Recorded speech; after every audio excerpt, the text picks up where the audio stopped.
Olá torcedor, olá torcedora, rubro-negro e rubro-negra, está começando o 6º episódio do NegoCast. Esse que é o podcast da torcida do Vitória, o maior campeão do Nordeste. Aqui a gente já falou sobre vitorismo, no último episódio falamos sobre símbolos do Vitória e hoje, como você viu aí, a gente vai falar sobre falha de comunicação. Mas calma que você já vai entender. Hoje comigo aqui na bancada temos Davi Oliveira, dá seu salve aí, Davi. Salve, galera! É sim, temos um convidado de honra hoje, Leonardo Santiago, dá seu primeiro salve aí pra nação. E aí, galera, tudo certo? Isso aí. Então, como eu já falei, hoje a gente vai conversar um pouquinho sobre a comunicação do Vitória, a problemática comunicação do Vitória. E aí, eu que sou da área de comunicação, acho que Léo também, Davi é da área de comunicação também, né? Também. Pronto. Eu queria, primeiramente, assim, fazer uma diferenciação, que é uma confusão que eu vejo muito sendo feita, assim. E aí, se eu errar alguma coisa, vocês me falam, porque eu ainda não sou formado. Vou defender meu TCC ainda, então pode ser que eu fale alguma besteira, mas eu vejo uma confusão sendo feita entre marketing e comunicação, né? E aí eu queria fazer essa diferenciação aqui, que hoje a gente vai focar na comunicação. O marketing, quando a gente fala de marketing, a gente está falando um pouco mais de campanhas que promovam a imagem da instituição, né? Por exemplo, o Vitória, que sempre foi referência nisso, pelo menos desde que eu me lembro, desde que eu me recordo enquanto torcedor do Vitória, eu lembro de Vitória sendo referência a nível nacional até internacional, no sentido do marketing. A gente teve ações aí, como a ação da doação de sangue em 2012, Meu Sangue é Rubro-Negro, e em 2015 também, a não menos premiada a ação da doação de órgãos. Mas quando a gente fala de comunicação, a gente está falando, comunicar, né, significa tornar comum, informar o torcedor, o relacionamento do clube com a imprensa, a boa gestão das mídias sociais.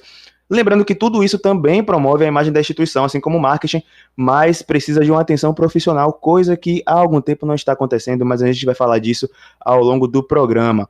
E aí, Léo, você, nosso convidado de honra hoje, eu queria que você começasse falando um pouquinho sobre a comunicação institucional do Vitória mesmo, e sobre, principalmente, na última temporada e nessa nova temporada de 2020, que é depois que Paulo Carneiro assumiu a presidência, e aí foi quando começou a ser mais recorrente esses problemas na comunicação do Vitória, a própria torcida reclamando bastante, não só a torcida, né, alguns profissionais da imprensa também reclamando um pouco dessa relação, e aí eu queria que você comentasse um pouquinho sobre isso. Então, galera, a comunicação institucional do clube, na verdade, ela no começo da gestão, não é que não existia, mas primeiro passava por Paulo Carneiro. Léo, hoje em dia não passa? Passa. Mas a gente sabe como é que as coisas funcionavam. Os anúncios eram feitos primeiro na conta dele. Divulgações, de modo geral, a respeito do clube eram feitas na conta privada dele. E isso, inclusive, gerava um desgaste. E eu comentava várias vezes, galera, não é assim que faz. A comunicação institucional é parte da imagem do clube. Se você não sabe comunicar o clube, se você não expõe o clube da forma correta, você gera problemas em diversos setores, seja atraindo patrocínio, seja na comunicação com o seu próprio público, que é a torcida, que é o sócio, que é, no final das contas, quem realmente vai importar para você. Eu vi ao longo da gestão, inclusive um e-mail até que foi bem claro, a partir de hoje, no primeiro e-mail enviado aos sócios, que a partir de hoje os anúncios não seriam mais feitos na conta pessoal do presidente. Então a equipe de comunicação já sabia desse ruído, já sabia desse desgaste, e no primeiro e-mail de anúncio para os sócios deixou bem claro que isso não aconteceria mais. E eu queria até deixar claro aqui uma coisa. Eu não tenho problema nenhum de Paulo Carneiro anunciar o que ele quiser, o perfil é dele, ele faz o que ele quiser, desde que saia no clube primeiro. É muito simples. Primeiro a instituição, depois Paulo Carneiro fala, não fala, depois diretor fala, não fala. Isso aí eu não tô nem aí, o perfil é dele, ele fala o que ele quiser. Mas primeiro tem que vir sempre a instituição. A partir do momento que esse e-mail passou a ser enviado, eu percebi uma melhora. Ainda existiram alguns anúncios aqui, outros ali, mas eu percebi uma melhora no sentido do relacionamento, de um modo geral. Eu não sei se essa melhora é porque o nível de críticas estava muito alto, e aí quando houve uma melhora, a gente, oh meu Deus, melhorou, pelo parâmetro não estar no momento tão bom, ou se essa melhora realmente existiu. Isso eu até trago aqui para vocês para a gente debater. Mas eu acredito que houve uma melhora em alguns pontos, mas sempre dá para melhorar, sempre dá para melhorar.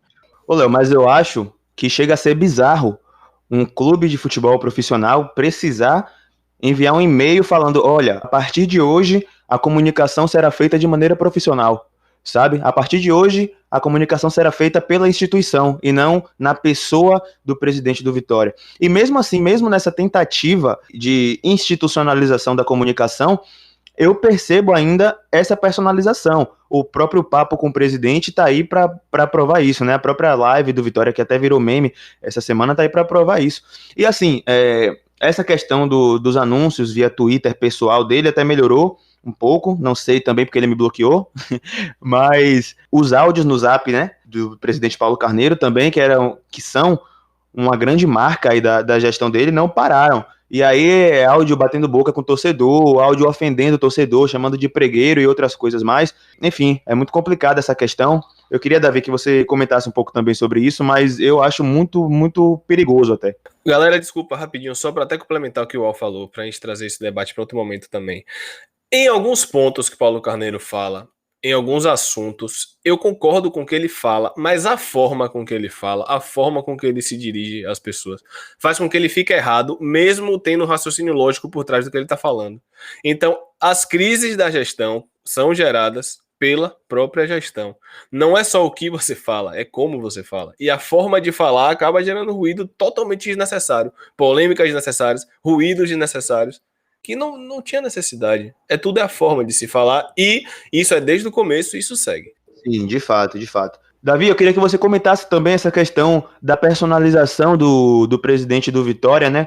Em questão dos anúncios, que a gente já comentou aqui um pouco, os anúncios que ele fazia e ainda continua fazendo alguns deles através da sua conta pessoal no Twitter e dos bate-bocas com torcedores e com imprensa, enfim, das ofensas gratuitas. Teve até o episódio na semana passada, né?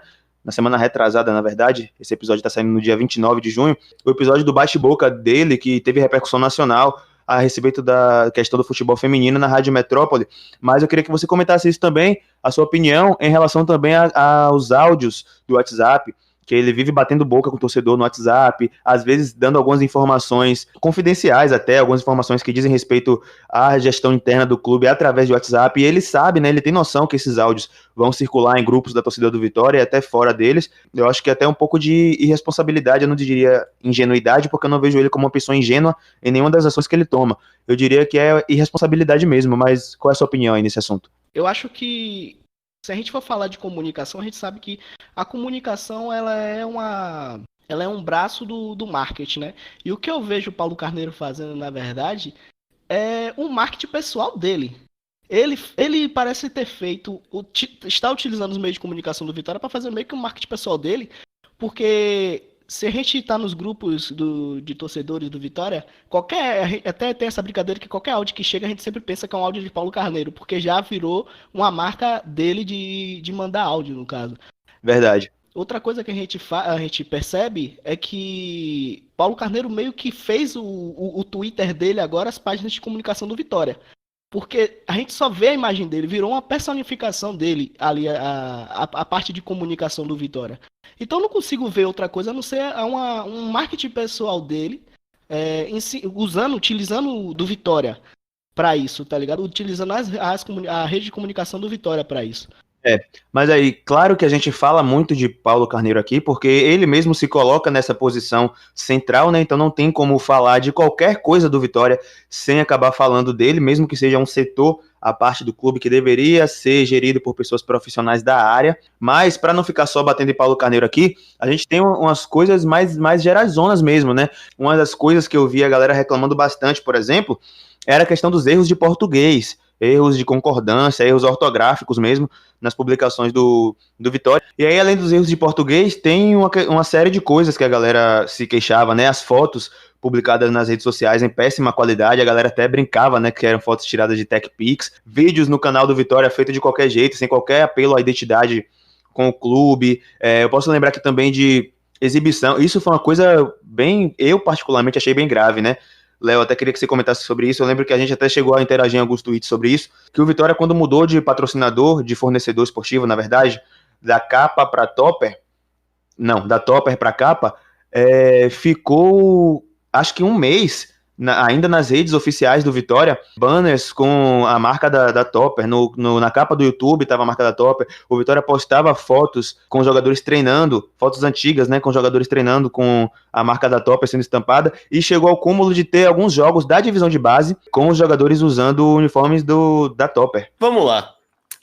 Vou até fazer um pouco do advogado do diabo aqui pra gente debater sobre isso também. Eu não sei como é o contrato da capa. O contrato da Topper, se eu não me engano, tá? Se eu não me engano, não contemplava a divisão de base, ou não contemplava o feminino, algo do tipo. Então, se a divisão de base ainda estava usando Topper, talvez no contrato da capa não contemplava divisão de base. Não sei, é uma possibilidade. Quanto à questão do banner de redes sociais, vou trazer de novo o contraponto pra gente debater. Primeiro, não é justificativa, tá? Mas a equipe é muito reduzida. Muito reduzida. Então, numa ordem de prioridades, alguma coisa vai acabar passando porque é humanamente impossível você conseguir rodar uma comunicação do clube com 4, 5 pessoas, juntando comunicação e marketing. Apesar de Paulo achar que dá, eu discordo totalmente. Vou no caminho oposto. Não dá para rodar profissionalmente e gerar receita com essa quantidade de pessoas. Eu não trago nem apenas a questão de competência, porque eu acho que antes da questão de ser competente ou incompetente, tem uma questão muito simples, que é uma equipe reduzida. E apesar do nosso presidente concordar que para rodar comunicação e marketing não precisa de tanta gente, e eu até entendo pelo momento do clube, eu não concordo. No mundo de hoje não tem como, é humanamente impossível, falta mão para fazer tudo o que precisa ser feito para gerar receita e ter um relacionamento bom, seja com o patrocinador, seja com a torcida. Oi. Eu concordo em partes. Eu concordo que isso existe, que é uma equipe reduzida, mas eu acho que algumas coisas ficam muito claras que tem 2 problemas, né? O primeiro é que existe uma falta de planejamento mesmo. Não existe planejamento, melhor dizendo, porque a gente vê a impressão que eu, pelo menos, tenho, agora até que isso melhorou com os grandes desafios Uniagro, né? Mas a impressão que eu tenho que eu tinha é que não existia um planejamento, assim. O Vitória postava, às vezes passava 3 dias sem nenhuma presença digital, e aí postava alguma coisa assim aleatória, principalmente quando ficava sem jogo, postava umas fotos em baixa qualidade. Então, assim, uma questão de planejamento mesmo. Inclusive, eu acho que essa questão dos banners e tal é uma questão de planejamento, cara. Tipo assim, eu, por exemplo, dou conta sozinho, eu na minha carreira de artista, eu dou conta sozinho da minha comunicação. E tipo assim, eu faço o meu planejamento e consigo dar conta de pelo menos mudar os banners, de fazer um planejamento de comunicação para algum lançamento e tal. Então, acho que algumas coisas é questão de planejamento e, para além disso, eu acho que é uma questão de capacitação mesmo. Em alguns momentos, a impressão que eu tenho é que as pessoas que estão responsáveis pela comunicação do clube não têm noção de comunicação mesmo, de mídias sociais, de linguagem, de relacionamento básico assim com o torcedor. A gente vê algumas respostas até ríspidas a comentários de torcedores. Eu lembro que em algum episódio teve um comentário da página do Vitória que dizia assim, sim, mas você é sócio, tá ligado? Isso é uma coisa de uma pessoa que não sabe o que tá fazendo ali. Eu acho que é uma questão também de capacitação. Já aconteceu uma vez também comigo. Eu não sei quem é que administrava o Twitter do clube, mas já aconteceu comigo de eu retweetar uma postagem que estava errada, acho que estava faltando, estava com vírgula no lugar errado, estava com alguma acentuação, e não, estava com acentuação na hashtag, alguma coisa assim. Aí eu comentei assim, velho, hashtag não precisa de acentuação, alguma coisa nesse sentido. E aí a página me respondeu ironicamente no direct, tá ligado? No DM do Twitter. Respondeu de forma irônica e ríspida, assim. Eu nem quis divulgar isso para não acabar prejudicando a própria imagem do clube, mas eu achei bizarro, tá ligado? Então, eu acho que também, para além dessa questão que você traz, é uma questão de descaso mesmo da gestão, de não colocar pessoas que saibam o básico de comunicação para estar naquela posição, você ligou? Eu entendo a questão da equipe reduzida, mas tem situações que, mesmo sabendo que com a equipe reduzida, algumas prioridades, como por exemplo esse aconteceu do banner, vão passar, essa situação de marca de patrocinador não poderia passar. Então, assim, eu concordo com o que você falou. São coisas até distintas. A gente entende que tem uma equipe reduzida e a gente entende que falta mão para muita coisa. Mas tem situações que, mesmo com equipe reduzida, que não pode errar. Pô, galera, assim, é o setor de comunicação do clube. Não pode começar errando ortografia. Você errar por digitação, você errar uma besteira uma vez ou outra no dia a dia, você vai errar na correria, é normal. O problema é que era recorrente.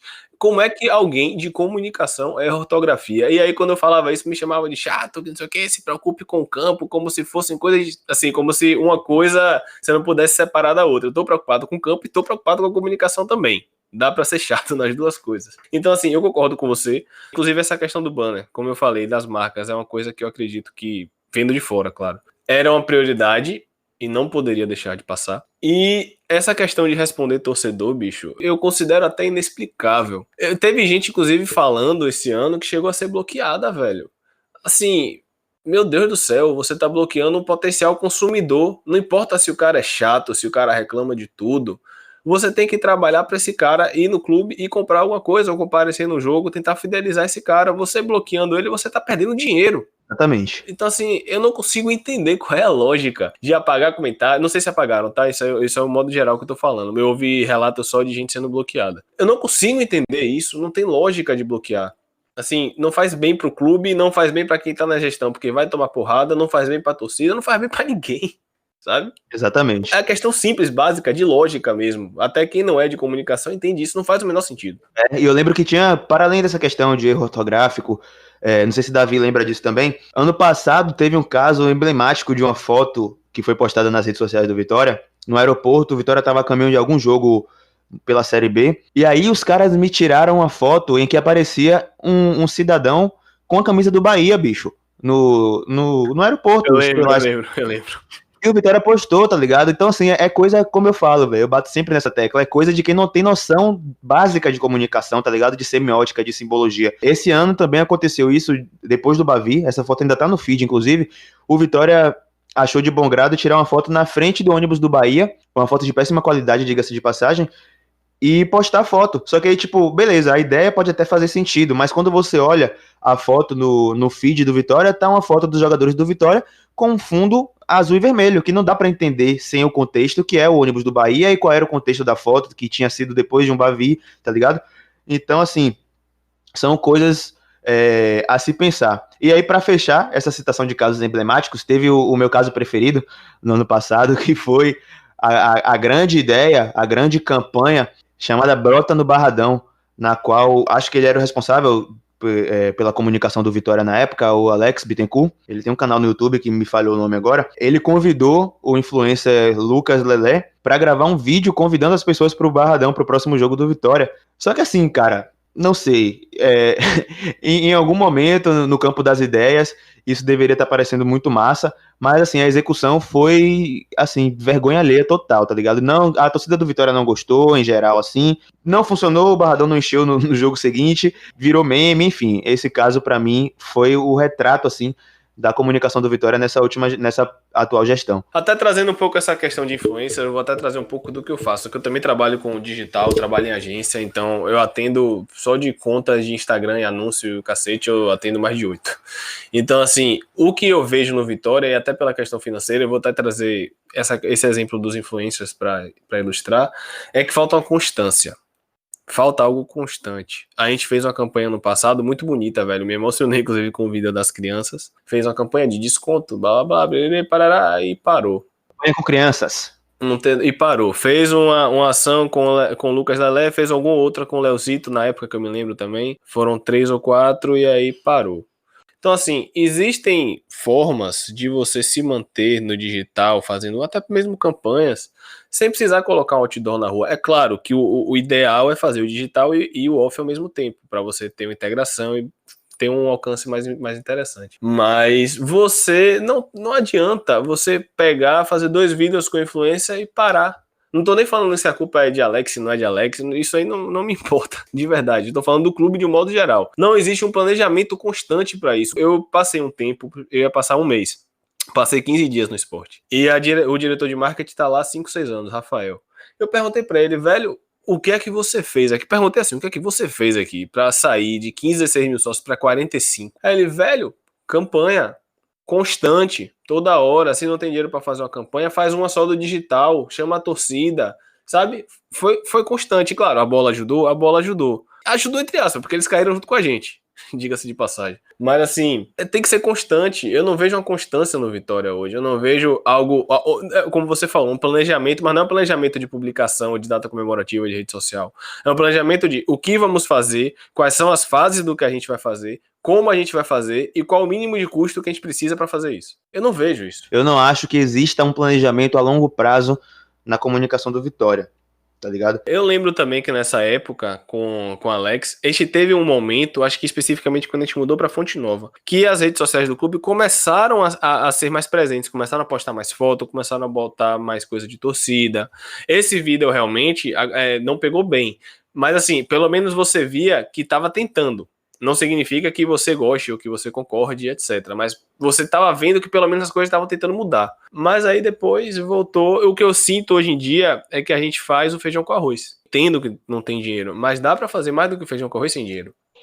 Outra coisa também que eu percebo em relação ao Vitória é que eu estava até olhando mais cedo, eu não havia nem percebido que o site do Vitória havia mudado o skin lá, o layout dele lá, porque fazia tanto tempo que eu não entrava, porque não tem absolutamente nada ali no site do Vitória que seja atrativo.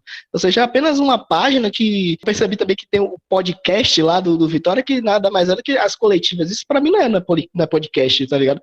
Não tem absolutamente nada lá. E aí, E aí, muitos torcedores acho que não devem nem lembrar que existe o site do Vitória, e você vê que isso é um reflexo da total falta de compromisso em relação à comunicação.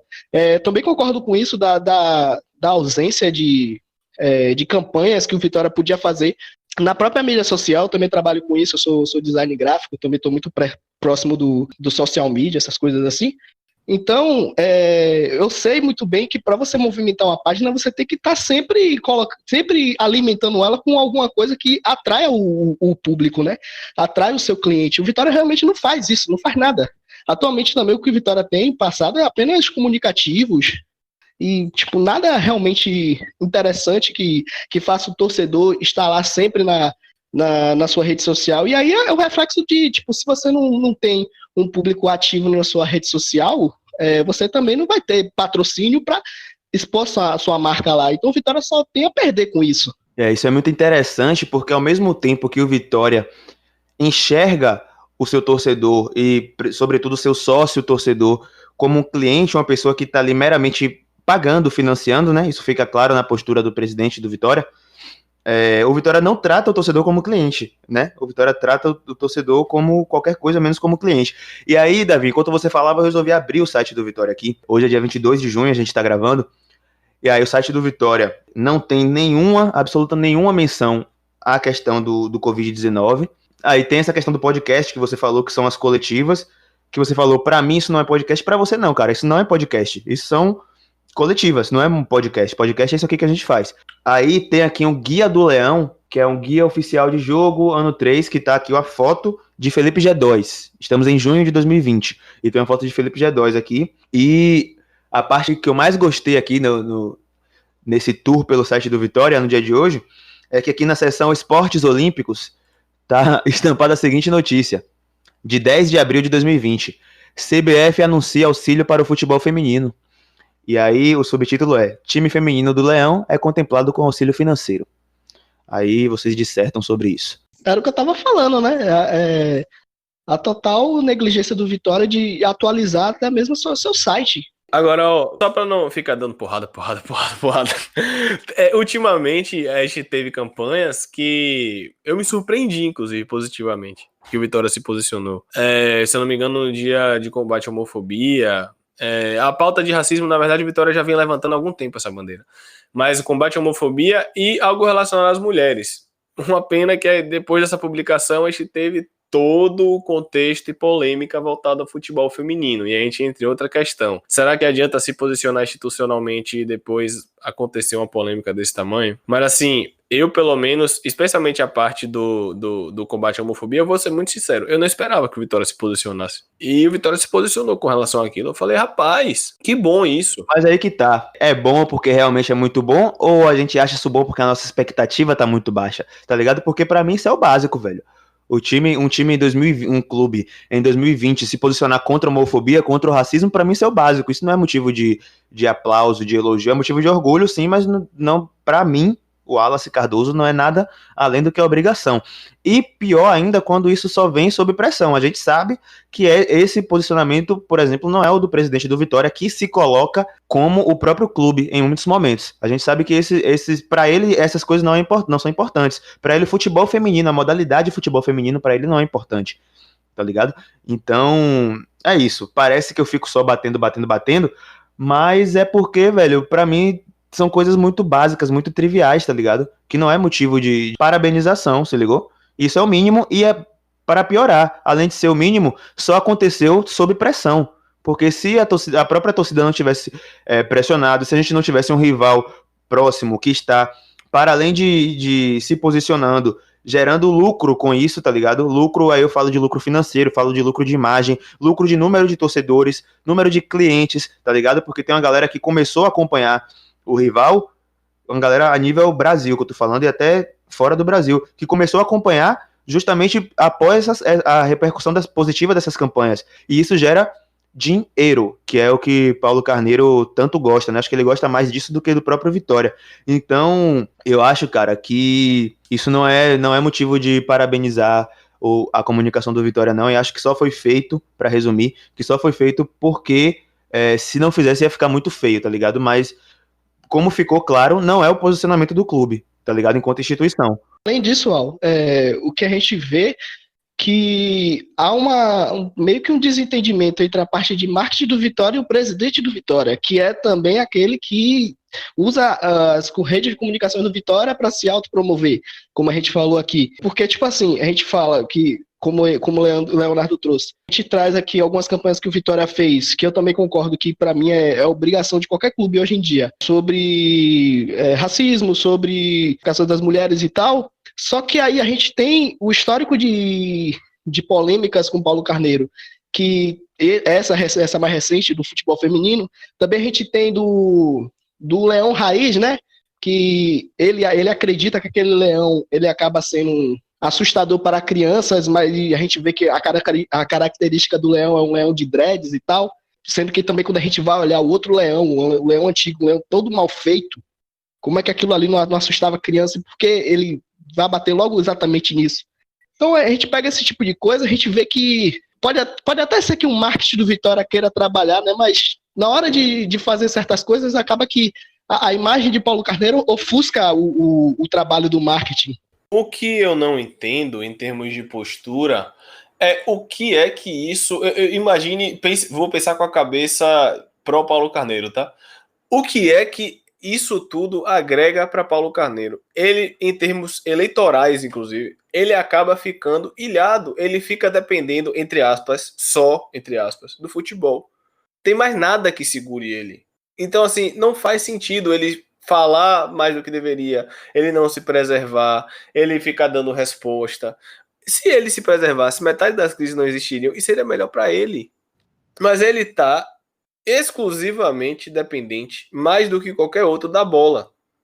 Não que dos outros não tenham sido, mas assim, ele se segura 100% no projeto de futebol, que eu acredito que existe em vários pontos, mas aí é assunto para outra questão. Ele não se preserva. Seria melhor para ele, seria melhor para o clube, seria melhor para a torcida, seria melhor para todo mundo. Porque, para mim, projeto de futebol tem. Pode não dar certo, mas projeto de futebol comparado a outros anos tem. Isso, para mim, é bem claro. Mas ele não se ajuda. Aí que tá, Léo. E foi até interessante anteriormente você ter citado o exemplo do esporte, porque, como você falou, o esporte caiu junto com a gente. Só que lá existe a continuidade que não existe no setor de comunicação do Vitória. E aí que tá. Lá, a bola, você pode até falar melhor do que eu sobre isso, mas lá a bola é consequência, é um aliado, mas o projeto existe, tá ligado? Independente dos resultados do futebol. Porque os resultados do futebol são coisas que estão ao acaso do destino. Claro que existe um planejamento de futebol também, mas a gente não pode contar que o time vai vencer, que o time vai ser campeão da Série B. A gente não pode contar com isso como se fosse um fato, entendeu? Aqui não, aqui é o contrário. Aqui, como você bem falou, o presidente se apega em que o futebol vai dar certo, numa crença aí quase que religiosa de que o futebol vai dar certo e que isso vai atrair os torcedores. Sendo que, como a gente já falou até nos últimos episódios, não existe um projeto de interiorização do Vitória, né, no sentido de conquistar esse torcedor do interior do estado. Mas, enfim, eu queria, Léo, que você, que já esteve lá dentro, falasse, assim, de que forma, na sua visão, só para a gente encerrar esse tópico, de que forma, na sua visão, a comunicação institucional pode ajudar o Vitória a virar esse jogo, a sair dessa crise aí que já dura algumas temporadas, para além do futebol? A comunicação institucional é, dentre as frentes da comunicação institucional, interna, mercadológica, enfim, é a principal cara do clube. Então, a partir do momento que você se comunica bem institucionalmente, esse valor que dizem ser intangível, ele não é intangível. A comunicação hoje não é intangível. É um ponto que eu converso muito com meus amigos. Ganho de imagem é um ganho que você não tem como saber o retorno. É claro que tem. No mundo de hoje, você tem como saber o retorno e isso se converte em dinheiro. Isso é muito claro. Essa ideia de que a comunicação está no campo hipotético, intangível, que você vai receber elogio e acabou, hoje em dia não existe. Então, com a comunicação institucional forte, com o Vitória se comunicando bem, com seu público-alvo, seja torcedor, seja sócio, seja conselheiro, seja aquele cara que vai no Barradão todos os jogos, ou o cara que vai no Barradão uma vez no ano, você vai conseguir melhorar as coisas naturalmente. É um processo natural, é um fluxo natural de comunicação que se segue e que todo mundo aqui é da área, todo mundo sabe disso, e que precisa de tempo. Então, cada vez que a gente fala mais da comunicação, que a gente entende que tem equipe reduzida, mas que pode melhorar e tudo mais, a gente está perdendo tempo. E tempo é dinheiro, velho. E a gente está precisando de dinheiro. Sim, e como você falou, dá para contabilizar sim, e se você, torcedor, estiver duvidando disso, tem um vídeo no YouTube chamado Doação de Escudos, que é sobre a campanha do Vitória de 2015, que eu citei aqui, em apoio à doação de sangue, né, para divulgar a questão da doação de órgãos, para divulgar a questão da doação de órgãos. E aí, nesse vídeo que foi feito pela agência, né, que fez essa ação, eles mostram em números, em reais, o quanto foi investido para fazer essa ação e o quanto de retorno, o Vitória, de retorno de imagem, de retorno, enfim, de todo tipo de retorno possível, o Vitória teve. Ele traz esses dados em números, em dados monetários mesmo. Então é interessante ver esse vídeo para ter essa noção. O nome do vídeo é Doação de Escudos, tá no YouTube. Mas aí, comentando um pouquinho agora, saindo um pouquinho do tema e comentando as atualidades do Vitória, aproveitar que o Léo tá aqui, mas puxar para Davi também. O que vocês acharam aí dessa notícia que pegou a gente de surpresa na semana passada, que foi a demissão de Geninho e a efetivação de Bruno Pivetti como treinador do clube aí para disputar a reta final da Copa do Nordeste e a Série B de 2020. É inegável que Geninho era importante para o clube, foi importante para o clube, para a não queda do Vitória, né? Que ele tinha um trabalho de grupo interessante, que o Vitória passou por crises, inclusive salariais, e que provavelmente Geninho deve ter segurado a onda lá dos jogadores e tal. Mas até mesmo o Twitter de Vitor Vilar, que ele falou recentemente, ele já vinha falando isso já há mais tempo, de que Pivetti, ele meio que já trabalhava a questão tática do Vitória, a questão do futebol mesmo, em relação ao time profissional do Vitória. Eu acredito que pode ser interessante, porque eu tenho uma visão em relação ao futebol, que o futebol ele precisa se modernizar. E eu acho que Pivetti, por ser um treinador dessa nova safra, ele pode ter ideias mais frescas em relação ao futebol do que Geninho poderia ter, digamos assim. Não tirando o mérito de Geninho e não tirando a importância de que ele foi como treinador. Mas eu acho que nesse aspecto pode até ser interessante para o Vitória. Ainda mais que ele também é um treinador que tem já tem o seu histórico, já, embora não acho que nenhum time grande assim de expressão, mas ele já tem um histórico trabalhando com o Paulo Autuori lá no Ludogorets da Bulgária. Então já tem uma carreira já até internacional.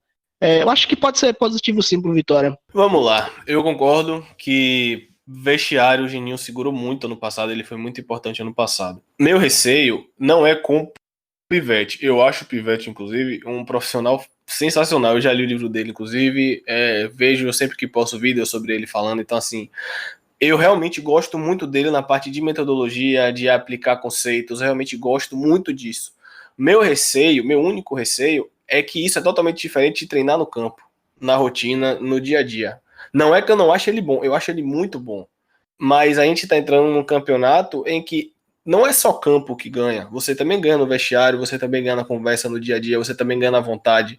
Então, assim, não é que eu acho ele ruim, eu acho ele excelente. Para mim, inclusive, eu sempre falo isso quando eu posto no Twitter. Foi uma das melhores contratações que Paulo Carneiro fez. Eu não tenho a menor dúvida disso. Meu receio é como vai ficar o vestiário, porque agora eu acredito, vendo de fora, posso estar falando besteira, é que Paulo Carneiro vai estar ainda mais presente no vestiário. Isso não é ruim, até certo ponto, porque Paulo entende muito disso. Paulo passou praticamente metade da vida dele, sei lá, lidando com isso. Meu receio é quando a bomba estourar, quando o resultado não chegar. Deus me livre de guardar, se salário continuar atrasado, como é que vai ser essa relação. O que me deixa um pouco tranquilo é que todos os jogadores, não sei se vocês já perceberam isso, todos os jogadores que dão entrevista falando de Paulo elogiam a postura dele. Então eu fico um pouco mais tranquilo com relação a isso. Mas que Geninho foi importante no vestiário e eu me preocupo em um campeonato de 38 rodadas, não só com a parte tática, eu concordo que a gente tem que se modernizar, concordo com tudo isso. Mas não é só isso o futebol. E meu único receio é esse, é essa vivência. Verdade. Muito massa a contribuição de vocês dois aí. E agora, rapidinho, 30 segundos para cada um de vocês aí comentar a questão de Neilton, né? Neilton parece que vai voltar e parece que vai ficar. Tá nessa discussão aí. 30 segundos para cada um aí, o que vocês acham? Bom, muito simples. Neilton, pra mim, na Série B, ele é acima da média. Apesar de faltar um pouco de força física, e Série B você precisa de força física, pra mim ele é muito acima da média. Mas eu tô sendo muito sincero, eu não acho que ele vai ficar. Não consigo enxergar um cenário em que ele reduza tanto o salário dele a ponto de ficar. Ou a gente encontra alguém para investir, ou acontece esse milagre dele reduzir. Eu acho que ele recebendo no teto do elenco, ele vai ajudar e vai ajudar muito na Série B. Para mim, na Série B, ele inclusive foi campeão do Botafogo na Série B. Então, qualidade ele tem. Meu problema é só a questão financeira do clube. Tempo. Davi, você? Assim, pensando nessa possibilidade de ele ficar, se ele realmente ficar, eu acho que aí é indiscutível a qualidade de Neilton, principalmente para uma Série B. E eu acho que ele é um jogador de uma posição que o Vitória está até precisando. Pensando nele como Mancini, por exemplo, achou ele lá, jogando ali atrás do atacante. Porque aí eu penso que o Vitória pode ter um quarteto ofensivo até muito forte.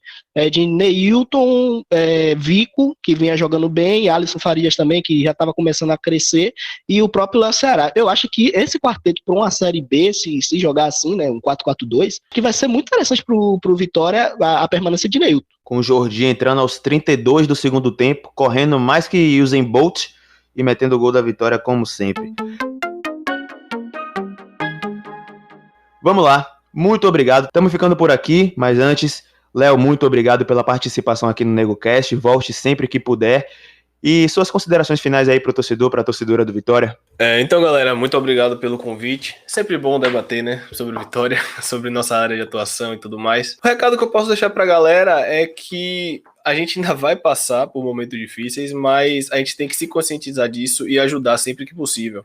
Se for para criticar algo com embasamento, critique. Não deixe passar. Se for para elogiar, elogie. Você não precisa ficar no extremo de só dar porrada ou de só elogiar o tempo todo, porque quem perde com isso sou eu, quem perde com isso é você, quem perde com isso é o clube. É muito simples. Não precisa passar pano para as besteiras e nem deixar de elogiar os acertos. Ajude o clube. Simples assim. Com certeza. Muito obrigado mais uma vez, Léo, pela sua participação ilustre aqui no nosso NegoCast. Davi, suas considerações finais, pai? O programa hoje foi bastante interessante, principalmente em um tema que a gente já estava para fazer, com vontade de fazer há bastante tempo, né? Falar sobre a comunicação no Vitória. O recado que eu tenho para deixar para o torcedor é bem basicamente o que o Leonardo falou, né? A gente tem que cobrar, de fato, quando o Vitória erra em relação a isso, e vem errando muito, mas se existir a possibilidade de elogiar as ações positivas do Vitória, a gente tem que elogiar sim, com certeza, porque é elogiando esse tipo de coisa que a gente mostra também um caminho do que deve ser feito, né? E aí a gente tem que sempre, além de cobrar, também elogiar o que de bom está sendo feito aí.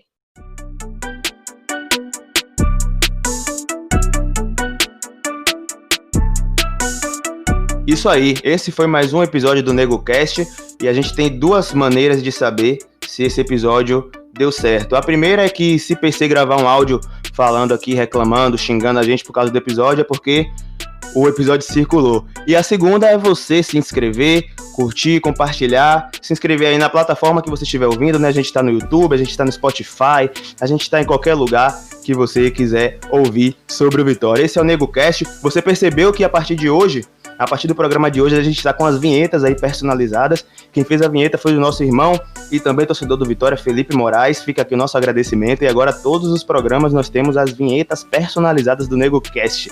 Muito obrigado aí, Felipe, pela sua contribuição. Torcedor rubro-negro aí fiel de Barradão, certo? Hoje na produção, tivemos Fernando Barbosa e Ramon Cerqueira.